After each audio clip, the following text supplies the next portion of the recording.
Assalamu alaikum wa rahmatullahi wa barakatuhu. Que la paix et les bénédictions d'Allah soient sur vous.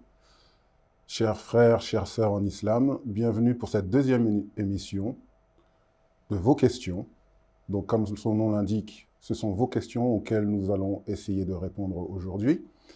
Je m'appelle Thierry Ataoul Hakponou et j'aurai l'honneur d'animer cette émission avec Maulana Abdul Khani Jahangir Khan Saeb. Assalamu alaikum. Wa alaikum salam wa rahmatullahi wa barakatuh.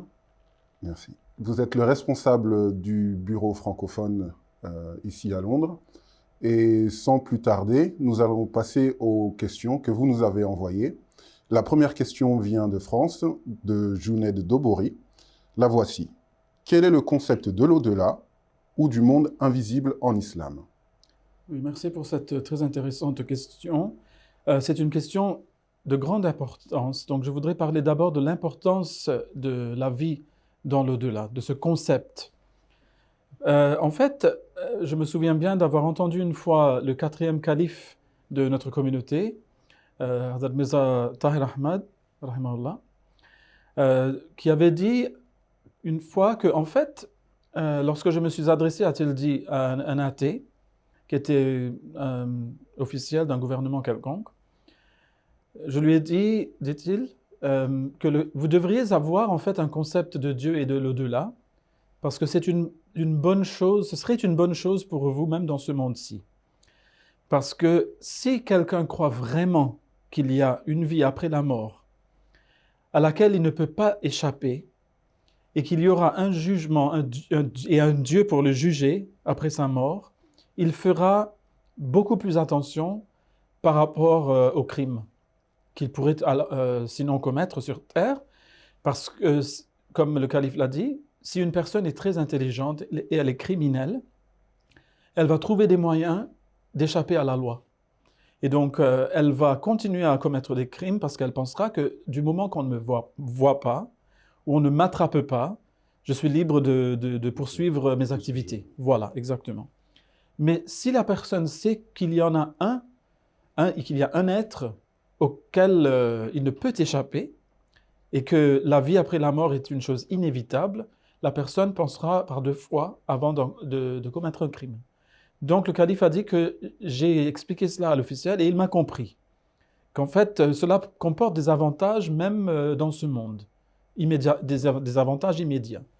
Mais évidemment, sur l'autre plan, par rapport à l'individu, il est important de savoir qu'il y a une vie après la mort et que nous devons rendre des comptes donc, pour tout ce qu'on avait fait durant notre vie sur Terre, parce que justement cela va nous arriver et donc il vaudrait mieux savoir de quoi il s'agit. Et c'est vrai que, quelle que soit la religion, si on sait qu'il y a, comme vous l'avez dit, quelqu'un qui nous surveille, eh ben, ça augmenterait le nombre de croyants. Oui, exactement. Voilà. Évidemment, on peut arguer qu'il y a des personnes qui ne croient pas vraiment en Dieu et se disent religieux mais ne sont pas vraiment croyants. Cela est tout à fait vrai. Oui, beaucoup de gens se disent spirituels. Exactement. Mais cela ne veut pas dire qu'il ne faut pas prendre des précautions. Donc il y a quand même des personnes qui croient vraiment en Dieu. Donc c'est toujours une bonne chose pour ces personnes-là. Donc c'est mieux que rien, voyez-vous. Et la plupart du temps, on voit que les gens qui se disent religieux, ils ont quand même une croyance plus ou moins forte dans le fait qu'ils vont se présenter devant Dieu après la mort. Encore que beaucoup souhaitent que cela sera facile pour eux.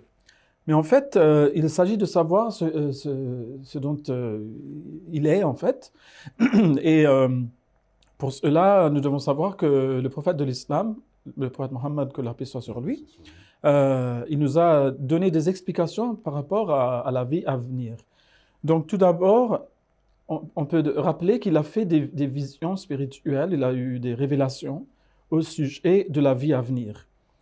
Alors que ce sont des choses qui ne sont pas compréhensibles par l'esprit humain pour l'instant dans ce monde. Car c'est sur un plan tout à fait différent. C'est peut-être sur peut-être que les dimensions en sont différentes, cela est tout à fait possible. Mais en fait, on ne peut pas comprendre de quoi il s'agit parce que Allah dit dans le Coran, أعوذ بالله من الشيطان الرجيم بسم الله الرحمن الرحيم فلا تعلم نفس ما أخفي لهم من قرة أعين جزاء بما كانوا يعملون. Et c'est le verset 17 ou 18, selon si on compte la Basmala, Bismillahirrahmanirrahim, comme premier verset ou non, du chapitre 32 du Saint-Coran. Et la traduction est « Et aucune âme ne sait quelle joie pour les yeux est tenue cachée pour elle, en récompense pour leurs actions. » Donc, les âmes en ce monde ne peuvent pas concevoir ce qui vient dans l'au-delà. Et d'ailleurs, le prophète aussi, sallallahu alayhi wa sallam, l'avait dit. Il a dit qu'aucun esprit ne peut concevoir de ces choses, aucun œil les a vues, aucune oreille n'en a entendu parler. Mais alors, ce que Dieu donne, ce sont des métaphores pour essayer de nous faire comprendre. Parce que c'est comme si on essaie d'expliquer à un enfant de 5 ans qui commence l'école ce que c'est que l'université. Alors on va lui dire, c'est comme une grande école pour les grandes personnes. Donc ce n'est pas exactement ça, mais c'est dans des termes qu'il peut digérer. On adapte le discours à la compréhension. Voilà, exactement. Donc Allah il nous dit que par exemple il y a des rivières de miel dans le paradis. Il dit qu'il y a des rivières de vin aussi, mais il dit, mais attention, c'est un vin qui n'enivre pas. Donc c'est déjà des indices donc, pour dire que ces choses-là ne sont pas comme celles que vous connaissez. Mais il doit bien utiliser un langage quelconque pour nous expliciter tout ça.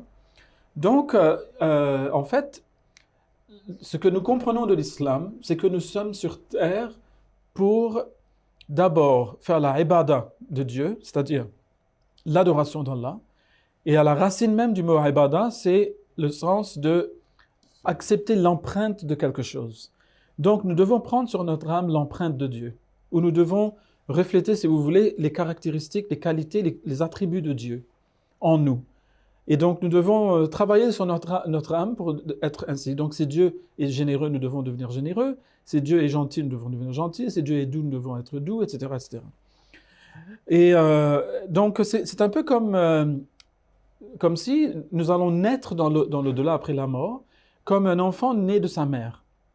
Donc, pendant que l'enfant est au sein de l'utérus, si sa mère s'occupe bien de sa santé, l'enfant qui naîtra sera en bonne santé. Mais si la mère, par exemple, se drogue, elle utilise de l'alcool, elle fume, etc., cela aura des répercussions néfastes sur l'enfant. Et alors, quand l'enfant, pendant qu'il est dans l'utérus, il ne va pas ressentir ses handicaps pour autant. Mais lorsqu'il va naître, il deviendra de plus en plus conscient de ses manquements, de ses incapacités, de ses souffrances aussi, car il n'est pas normal, pour ainsi dire.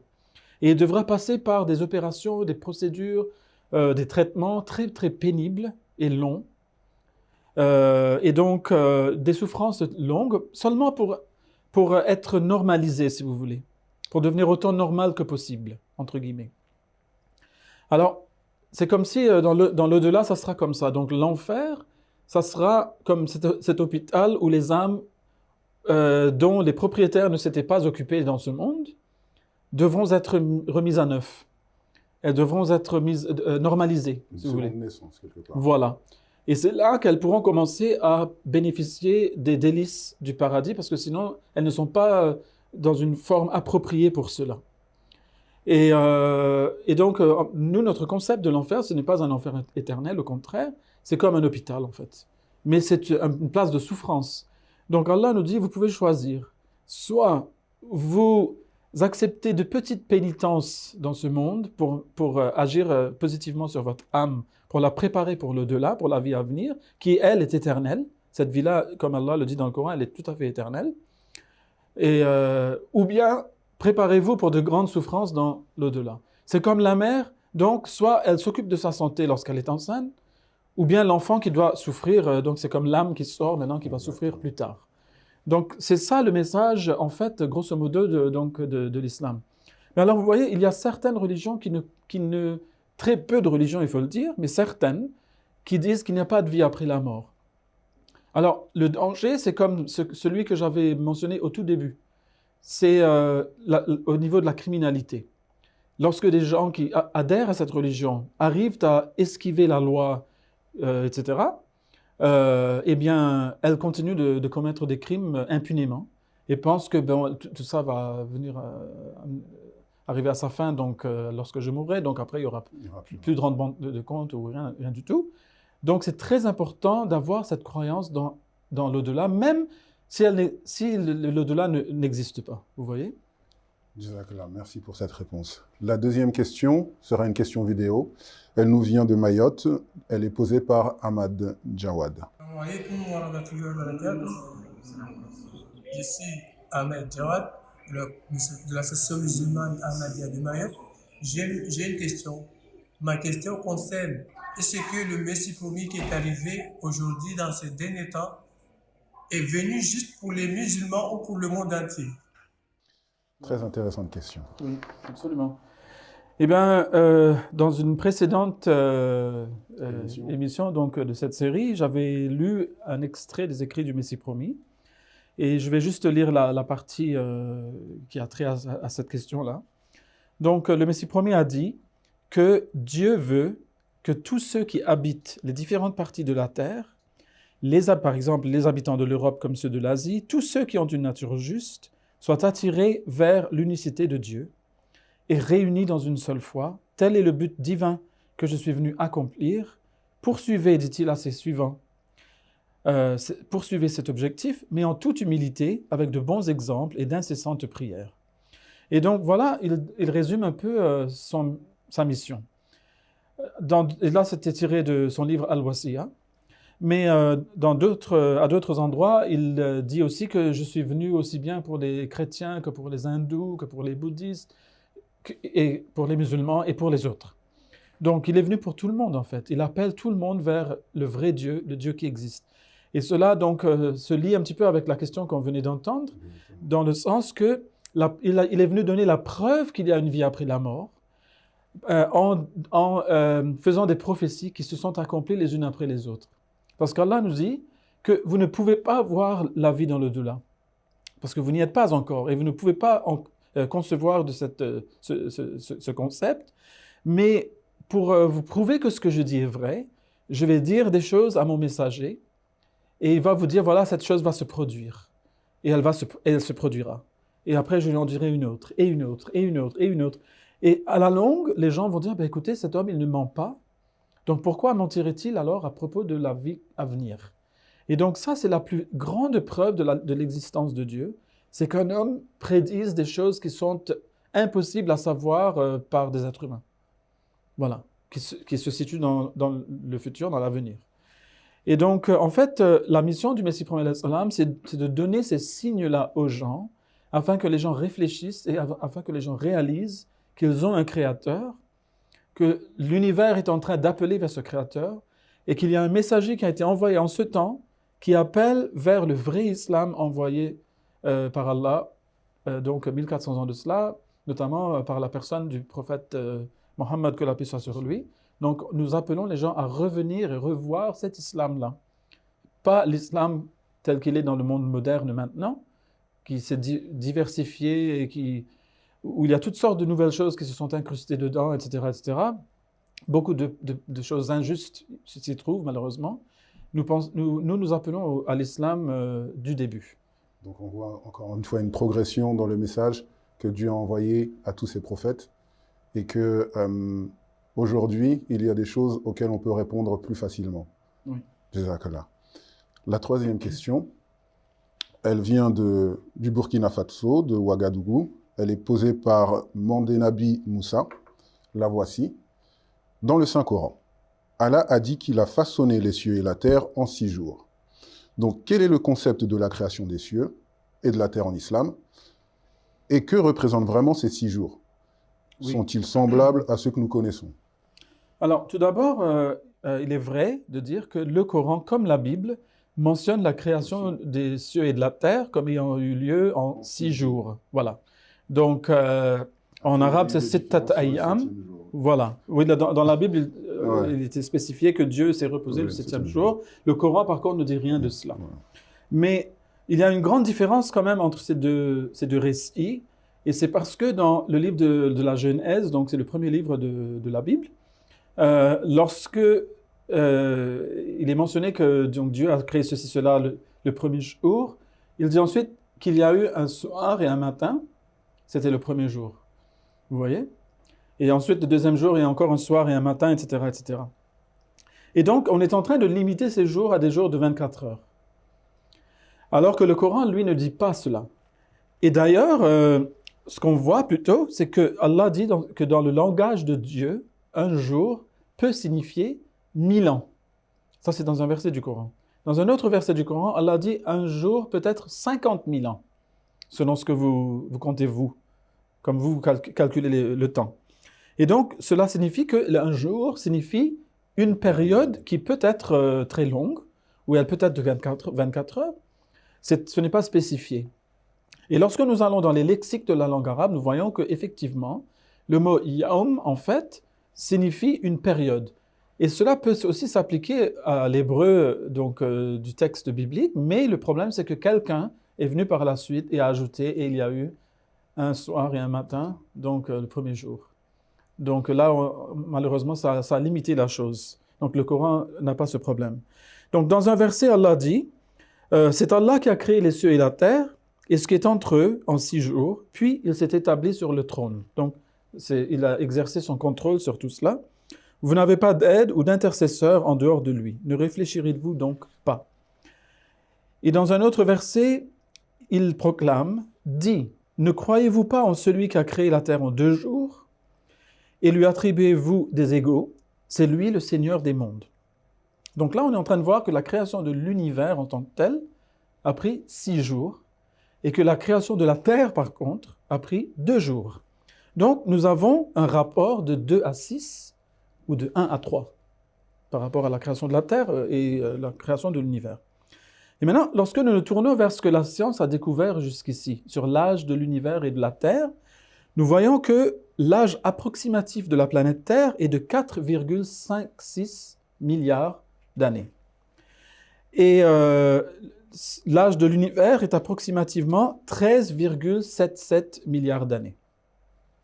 Et là, on voit que tout de suite, c'est exactement un rapport de 1 à 3. Donc, si l'univers avait pris donc 6 périodes pour être créé, ça existe depuis tout ce temps-là, eh bien la Terre en a pris 2. Vous voyez? Et donc, le fait qu'un habitant de l'Arabie du 7e siècle ait pu dire une chose pareille... Oui, parce que là, ça touche à la science. Donc évidemment, les gens qui nous écoutent doivent en tirer les conclusions nécessaires par rapport à où il a eu cette information. Donc lui, il a dit, c'est Dieu qui me l'a dit. Donc avant que quelqu'un dise que ouais, ce sont des extraterrestres qui ont dû le visiter, d'aucuns vont le dire de nos jours, mais lui, il a dit, c'est Dieu, c'est Allah qui m'a dit ces choses. Moi, je ne sais rien. Il était un homme illettré d'ailleurs, il n'était même pas un homme de science. Et la science de cette époque-là ne connaissait pas ces faits, pas du tout. Donc on voit que peu importe donc, le niveau de connaissance du processus créatif que l'homme peut acquérir par rapport à la création du monde, etc., cela n'expliquera jamais l'agent qui est derrière tout ça, qui lui donne cette information à qui il veut. Voilà. Vous voyez? Donc ça, c'est comment le Coran, en fait, parle de la création de l'univers et de la Terre. Voilà, la différence entre celui qui crée et celui qui découvre. Oui. Exactement. Jazakallah. Donc nous allons passer à la 4e question, qui sera encore une question vidéo. Elle nous vient de Strasbourg, de France. Assalamu alaikum. Mon nom est Rachid, j'habite à Strasbourg, France. Ma question concerne la notion d'enfer en islam. Qui mérite l'enfer et celui qui est en enfer, y sera-t-il éternellement? Vous avez déjà répondu un petit peu à cette question. Oui, on a touché à cette question un tout petit peu. Donc, il y a des versets du Coran qui sont relatifs à cette question. A'udhu billahi minash shaitanir rajim, bismillahir rahmanir rahim. Innal ladhina kafaru min ahli al-kitabi wal mushrikina fi nari jahannam khalidina fiha. Ulaika hum sharrul bariyya. Innal ladhina amanu wa amilu as-salihat ulaika hum khairul bariyya. Jazaohum 'inda rabbihim jannatu 'adnin tajri min tahtiha al-anhar khalidina fiha abada. Radiyallahu anhum wa radu anhu, dhalika liman khashiya rabbah. Donc, il s'agit donc des derniers versets de la sourate numéro 98. Et la traduction en est: en vérité, ceux qui refusent de croire parmi les gens du livre et les idolâtres seront dans le feu de l'enfer, y demeurant longtemps. Ceux-là sont les pires des créatures. En vérité, ceux qui croient et font de bonnes œuvres, ceux-là sont les meilleurs des créatures. Leur récompense est auprès de leur Seigneur, les jardins d'éternité sous lesquels coulent des ruisseaux. Ils y demeureront éternellement. Allah est satisfait d'eux et ils sont satisfaits de lui. Cela est pour celui qui craint son Seigneur. Donc tout de suite, je dois vous dire que lorsqu'il est dit ici que ceux qui refusent de croire parmi les gens du livre et les idolâtres, ce sont ces gens qui ont déjà reçu un enseignement venant de Dieu et qui ensuite mécroient en Dieu, rejettent Dieu et ils sont ingrats envers lui. Car ils voient bien que Dieu est en train de leur pourvoir de toutes ces choses dont ils ont besoin. Et il fait briller le soleil pour eux, il fait descendre la pluie pour eux, il leur donne l'air à respirer, il les aide à s'épanouir dans la vie de toutes sortes de façons, etc. Et même malgré tout cela, et en plus, il leur a envoyé ses messagers et prophètes avec son message pour les guider spirituellement et moralement aussi. Si après cela, ils sont ingrats, Allah dit alors que ce sont ces gens-là alors qui seront en enfer. Cela ne veut pas dire qu'il n'y aura pas de musulmans qui iront en enfer, parce que Allah lui-même est constamment en train de rappeler les musulmans. Tout le Coran est à propos de ça. Faites attention, si vous ne faites pas ceci ou cela pour faire développer votre âme, pour vous développer moralement et spirituellement, vous irez en enfer. Là, c'est adressé aux musulmans. Oui, mais ici, Dieu est en train de dire que parmi les gens de l'enfer, donc, il y aura ces gens qui auront reçu des enseignements avant l'islam, mais qui seraient devenus ingrats. Et qui aussi, en voyant venir les grandes bénédictions de l'islam, et qui les reconnaîtront, mais qui persisteront à les rejeter, ceux-là alors auront à en payer le prix. Mais par contre, ceux qui suivent les enseignements de Dieu, et qui respectent aussi le nouveau prophète qui est venu, qui est le prophète Mohammed sallallahu alayhi wa sallam, Allah dit à propos d'eux qu'ils n'auront ni crainte ni regret.